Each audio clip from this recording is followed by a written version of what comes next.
What's a food nobody can ever convince you is any good? Lutefisk. Balut. The cheese with the maggots in it, but I'll eat just about anything else. Chitlins. I have a friend who grew up eating, and hating, chitlins. The whole house would stink when her grandmother was making them. Well, apparently there was one time they had the opportunity to have chitlins in a nice restaurant.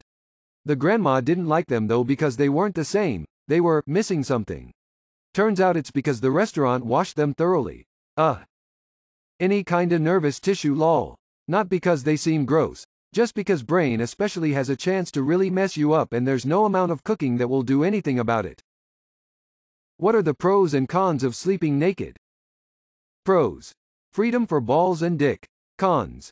Freedom for balls and dick. Pros. You sleep naked comfortably. Cons. You won't be shielded if the enemy's army attacks your castle in the middle of the night. That shit's the worst. You just be chilling letting your nuts catch the breeze and next thing you know, there are 10,000 men forming a human bridge across your moat, scaling your walls and battering the shit out your drawbridge. Happened to me a few times. Pros feels free. Cons mosquito bite on penis. Pros. Morning wood is free to fly. More pros. Wife has access to morning wood. Cons. I have 2 kids because of the pros. Pros. Freedom, less hot. Con. People in class might find it weird. How can you best support or comfort your so on her period?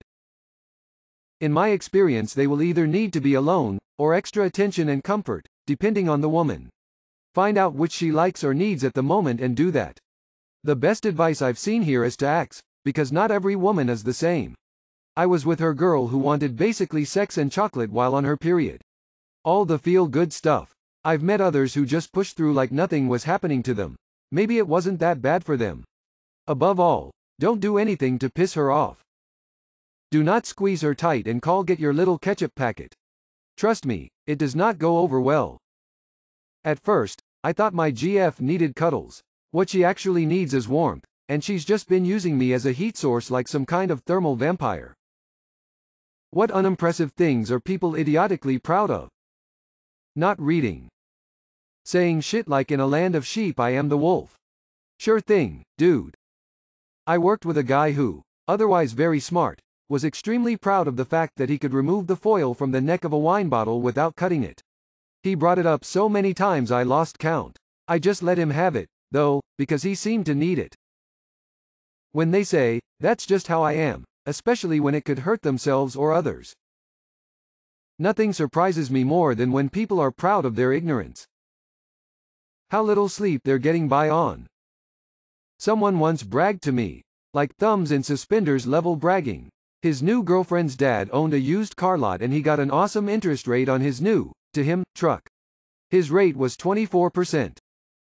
I once had a coworker brag about how dark his pee is. What feels illegal to watch but isn't? That old Romeo and Juliet movie that has brief nudity of a 16-year-old girl. Those weird-ass beauty pageants for toddlers. Those things should be illegal. TikToks, Reels, Shorts where someone takes a creator's work, plays it out in full, then makes a dumb face at the end. Straight to jail. Video of a Russian guy getting caught in a lathe and it spinning him to pieces, spraying him all over his workplace. Content for kids on YouTube. Watching a video on your phone at full volume in a public place without headphones. Those ISIS videos on YouTube.